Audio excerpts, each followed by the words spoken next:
தமிழக வெற்றிக் கழகத்தினுடைய 2வது ஆண்டு விழா வருகிற பிப்ரவரி 2ஆம் தேதி கண்டிப்பாக ரெண்டு வருஷம் வரப்போகுது.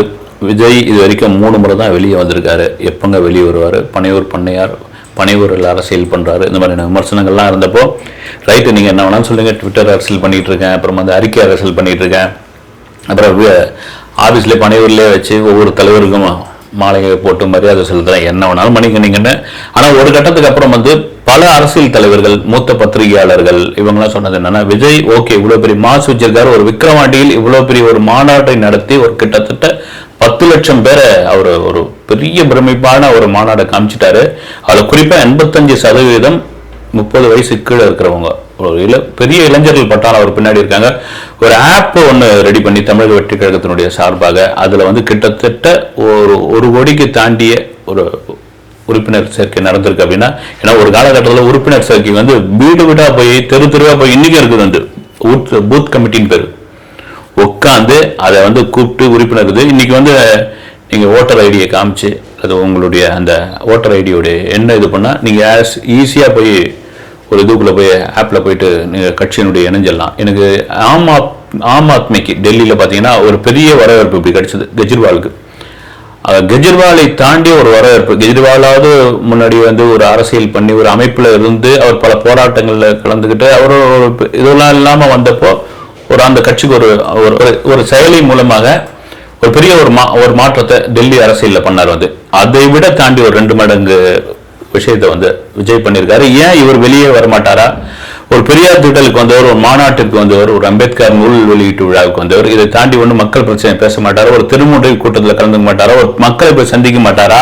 திரும்ப இதே அரசியல் தான் பண்ணிட்டு இருப்பாரான் பொழுது அவர் பரந்தூரில் இருக்கிற அந்த மக்களை போய் சந்திக்க போகிறார். அப்படின்னு பரந்தூர் எங்க இருக்குது என்ன அப்படின்றத உங்களுக்கு ஆல்ரெடி தெரிஞ்சிருக்கும். சென்னை விமான நிலையம் வந்து இப்போ இருக்கிறது ரொம்ப சின்னதாக இருக்குது. இன்டர்நேஷனல் ஃப்ளைட்லாம் நிறைய வந்து மும்பை மாதிரியான பெங்களூர் மாதிரியான இடங்கள்ல இருந்து கனெக்டிங் ஃப்ளைட்ல தான் போயிட்டு இருக்கோம். விமான நிலையத்தை விரிவுபடுத்தணும்னா அதுக்கு இடம் இல்லை. அதனால வந்து இன்னொரு விமான நிலையம், மிக பிரம்மாண்டமான விமான நிலையம் 52,000 கோடி செலவில் கிட்டத்தட்ட 32,000 ஏக்கர் பரப்பளவில் அந்த விமான நிலையத்தை பரந்தூர்ல, அதாவது சென்னை டு காஞ்சிபுரம் போற வழியில் ஸ்ரீபெரும்புதூர் கிட்ட இருக்கிற அந்த பரந்தூர்ல ஒரு 15-20 கிராமங்கள் உள்ளடக்கிய அந்த பகுதியில் வந்து விமான நிலையம் அமைக்கிறதுக்கான ஒரு கோரிக்கை வச்சு தமிழக அரசு அதுக்கான இடத்தை ஒதுக்கிட்டாங்க.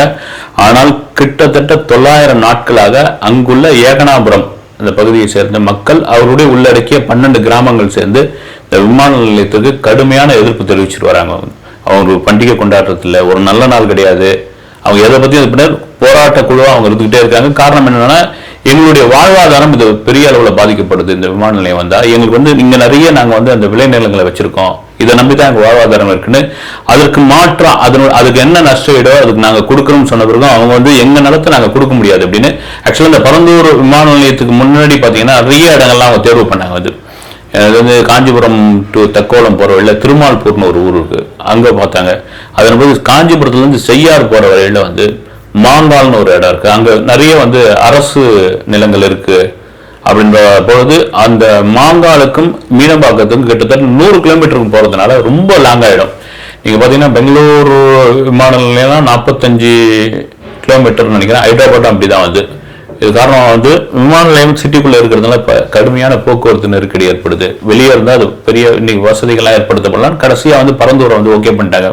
இந்த பரந்தூர் விமான நிலையத்திற்கு எதிர்ப்பு தெரிவித்து ஏகனாபுரம் மக்கள் வந்து தொடர்ச்சியாக ஒரு போராட்டத்தை நடத்தி வராங்க. அதுக்கு நிறைய அரசியல் தலைவர்கள்லாம் ஆதரவு கொடுத்துட்டு இருந்தாங்க. ஆனாலும் வந்து நாங்கள் அந்த விமான நிலையத்தை அமைத்தே தீர்வோம் அப்படின்னு முனைப்போட இருக்காங்க. தமிழக அரசு அதுக்கு ஒத்துக்க ஓகே அப்படின்னு கொடுத்தாச்சு. இதில் பார்த்தீங்கன்னா ஹைப்பர் லிங்க் அப்படின்ற ஒரு ட்ரெயின் மாதிரியான ஒரு விஷயத்தை சென்னை ஐஐடி மாணவர்கள் கண்டுபிடிச்சிருக்காங்க. ஒரு வெற்று குழாயில் ஒரு பயணம் செய்யக்கூடிய அது காந்த அலைகள் மூலியமா. அது என்னன்னா, மீனம்பாக்கம் விமான நிலையத்தில் இருந்து பரந்தூர் விமான நிலையத்துக்கு வெறும் 15 நிமிஷத்துல அந்த ஹைப்பர் லிங்க்ல போயிடலாம். இதை தவிர பார்த்தீங்கன்னா பூந்தமல்லியிலிருந்து பரந்தூர் வரைக்கும் மெட்ரோ எக்ஸ்டென்ஷன் கொடுத்துட்டோம். இப்போ என்ன சொல்றாங்க, இந்த பரந்தூர் விமான நிலையம் வரதுனால இந்த தமிழ்நாட்டை சேர்ந்து சென்னையும் வளர்ச்சி அடையும், அந்த பகுதியில் உள்ள வளர்ச்சி அடைவாங்க. அவ்வளவு பேருக்கு வேலை வாய்ப்பு கிடைக்கின்ற பொழுது தொடர்ச்சியாக அந்த மக்கள் வந்து எதிர்ப்பு தெரிவிச்சிருக்காங்க.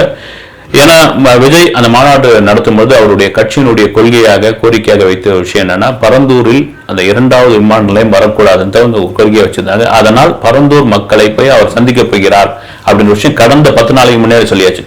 ஆனால் தான் புஷி ஆனந்த் இல்லது அவர் நிர்வாகிகள் எல்லாம் போயிட்டு காஞ்சிபுரம் மாவட்ட ஆட்சியர் அப்புறம் காஞ்சிபுரம் SP ஆபீஸ் எல்லாம் போயிட்டு அதுக்கான பர்மிஷன் லெட்டர் கொடுத்தாங்க. நிச்சயமா அதுக்கு வாய்ப்பே இல்லை. நான் கூட ஒரு வீடியோ எல்லாம் பேசியிருந்தேன்.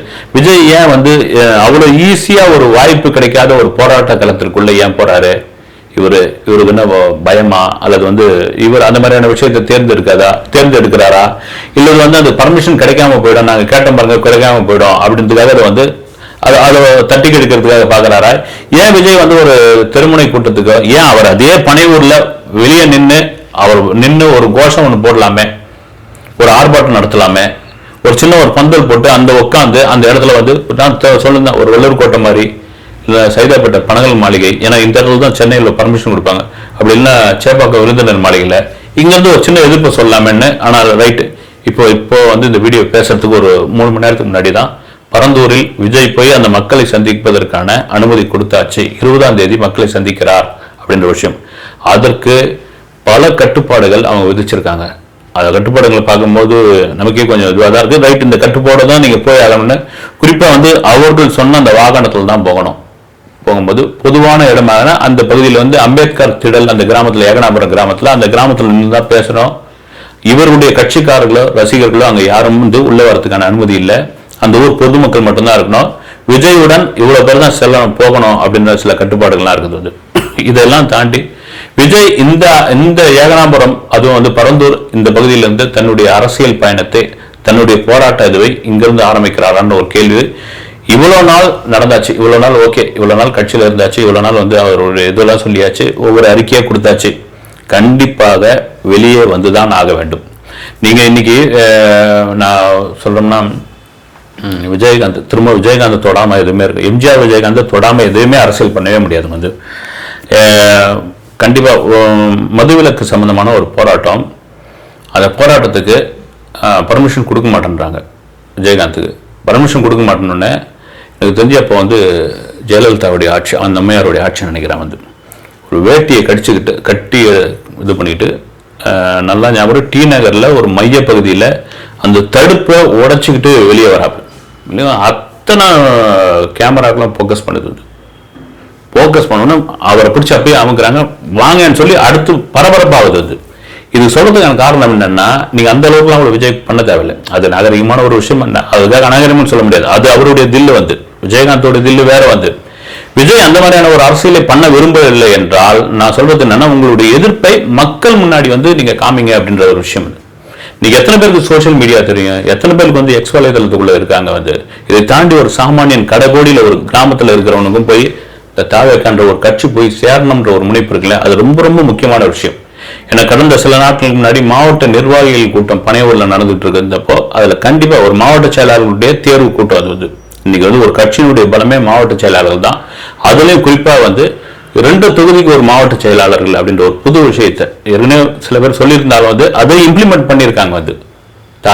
காரணம் என்னன்னா, நீங்க 2 தொகுதிக்கு ஒரு மாவட்ட செயலாளர் போது மக்களை போய் ஈஸியா சந்திக்கலாம், மக்களுடைய பிரச்சனைகள் என்னன்னு கேட்கலாம், அதை தாண்டி கட்சியை போய் அங்க வளர்க்கலாம், கட்சியை கொண்டு போய் சேர்க்கலான்ற ஒரு விஷயம். அப்படி ஒரு மாவட்ட பிரதிநிதிகளுடைய கூட்டம், மாவட்ட செயலாளர்களுடைய தேர்வு நடந்துகிட்டு இருக்கும் பொழுது எல்லாரும் கேட்கறது எங்க தலைவர் அப்படின்னு கேட்டிருக்காங்க. புஷி ஆனந்த் சொன்ன பதில் என்னன்னா, அவர் டி நகர்ல படப்பிடிப்புல இருக்காரு அப்படின் போது அதே பெரிய சலசலப்பானது.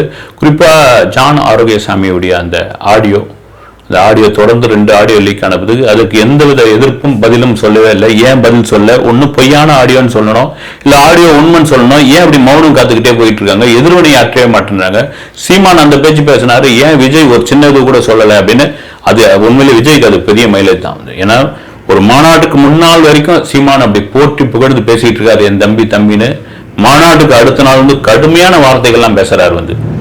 விஜய் தரப்புல அப்படி கொந்தளிச்ச போது எதையுமே எதிர்வினை காட்டாதீங்கன்னு சொன்னாரு. அது பெரிய மைலேஜா தான் மாறிச்சு. ஆனா அதே சமயத்தில் மற்ற பிரச்சனைகளுக்கு விஜய் போராடியே ஆக வேண்டும், விஜய் களத்துக்குள் ஆக வேண்டும். ஏன்னா 2026 ரொம்ப தூரம் இல்லை. அதிகமா பாத்தீங்கன்னா ஒரு 1.25 வருஷம் தான் இருக்குது. இந்த 1.25 வருஷத்துல கடகடன்னு ஓடி போயிடும். இப்போ தளபதி 69 அதனுடைய டாக்கி போர்ஷன்லாம் நடிச்சு முடிச்சுட்டாரு. அதனுடைய போஸ்ட் ப்ரொடக்ஷனுக்கான வேலை நடந்துகிட்டு இருக்குன்னு சொல்லிட்டாங்க. தளபதி 69 டாக்கி போர்ஷன் முடிச்சு போஸ்ட் ப்ரொடக்ஷன் நடந்திருக்குன்னா மேபி பிப்ரவரியில் மார்ச் இல்லை தமிழ் புத்தாண்டுக்கே கூட ரிலீஸ் பண்ணிடலாம். ஆனால் அந்த படத்தை வந்து அக்டோபர் மாதம் தீபாவளிக்கான ரிலீஸ்ன்னு சொல்றதுக்கான காரணம் என்னன்னா, அதுல இருந்து அந்த ரிலீஸ்ல இருந்து 6-7 மாசம் தான் எலெக்ஷன் இருக்குது. அதனால் விஜயோடைய அந்த தளபதி 69 ஒரு அரசியல் களம் பேசக்கூடிய படமாக இருக்கும் என்பது மாற்று கருத்தே இல்லை. ஏன்னா திரும்ப சொல்றதுதான் நிறைய பேர் சொல்றாங்க, இது ஒன்றும் உறுதிப்படுத்தப்படாத ஒரு கதை சம்பவம் தான். ஒரு நேர்மையான போலீஸ் அதிகாரியா இருக்கிற விஜய் அரசியல்வாதிகளுடைய அந்த தொந்தரவால், ஊழலால், சீண்டலால் நாம் அரசியலுக்குள்ள வந்தா என்ன அப்படின்னு அரசியல்வாதியா மாறுறாரு. அதன் பிறகு என்ன நடக்குதுதான் இதனுடைய லைன் இது வரைக்கும் பேசிட்டு இருக்காங்க. அது எச் வினோத்துக்கும் விஜய்க்கு மட்டும்தான் தெரியும். இது ஏங்க பிஜேபி அண்ணாமலை கதையை சொல்றீங்க நீங்க சொல்லலாம். இதெல்லாம் மீறி இன்றைக்கு சொன்ன மாதிரி வந்து போராட்ட களத்திற்குள் ஒரு கட்சி ஆரம்பிச்சு இது ஒரு வருடத்தை இன்னொரு 10 நாள்ல ஒரு வருஷம் நிறைவு பெறும்போது பரந்தூரில் உண்மையிலே மக்களை சந்திக்கிறார். அங்கு என்ன விஜய் பேச போகிறார், என்ன மாதிரியான விஷயத்தை அவர் முன்னெடுக்க போகிறார், அந்த மக்களுக்கு எப்படி தோல் கொடுப்பாரு, அந்த மக்களோட அவர் அதை கலந்துக்கும் பொழுது அவர் ஆட்டோமேட்டிக்கா மறுபடியும் இங்குள்ள மாநில அரசையும் மத்தியில் உள்ள அரசையும் கடுமையாக எதிர்க்க வேண்டிய ஒரு சூழ்நிலை வருவோம். இந்த எதிர்வலைகளை அவர் எலெக்ஷன்ல எப்படி தாங்குவார், இது ஒரு பக்கம் இருக்கும்போது இன்னைக்கு காங்கிரஸ் உடைய தமிழக தலைவர் செல்வ பெருந்தகையிடம் கேட்குறாங்க வந்து விஜயுடைய விஷயம் வந்து அவர் தயவுசெய்து இந்தியா கூட்டணிக்கு வரணும் அப்படின்னு அவர் ஒரு இதுவோட அது ஒரு பக்கம் பத்திச்சு. ஏன்னா இந்தியா கூட்டணியில் யார் இருக்காங்கன்னா முக்கிய பங்குக்கு திமுக இருக்காங்க வந்து. இவர் என்ன சொல்றாரு, விஜய் தயவு செய்து இந்தியா கூட்டணியில் வந்து கலந்துக்கணும், இந்தியா கூட்டணியில் வந்து சேரணும், அதை மறுபரிசீலனை செய்யணும்னு அவர் வந்து இந்தியா கூட்டணியில் சேரணும் அப்படின்னு சொல்றத 2025க்காக சொல்றாரா இல்ல 2020 எலெக்ஷன் முடிஞ்ச பிறகு சொல்றாரான்னு ஒரு கேள்வி இருக்குது. ரெண்டாவது, விஜயோடைய கட்சி கொள்கையா வந்து மத்தியில் எங்களுடைய அரசியல் ரீதியான எதிரி அல்லது வந்து எது வேணாலும் சொல்லிக்கலாம் ஆளும் பிஜேபி, தமிழகத்தில் திமுக அப்படின்னு மிக தெளிவா சொல்லியாச்சு. அப்ப இந்தியா கூட்டணியில் இவங்க எப்படி திமுக அங்கம் வகிக்கிற மிகப்பெரிய அங்கம் வகிக்கிற இந்த கட்சியில் அவர் எப்படி சேர்வாரு? செல்வ பெருந்தகை காங்கிரஸில் இருந்து வெளியே வரதுக்காக, இந்தியா கூட்டணியில் வெளியே வரதுக்காக இல்ல திமுக வெளியேற்றுவதற்காக இந்த மாதிரி விஷயத்தை வந்து இங்க பத்த வச்சிருக்காரா, பேசியிருக்காருன்ற மாதிரி ஒரு விஷயம் போயிட்டு இருக்கு.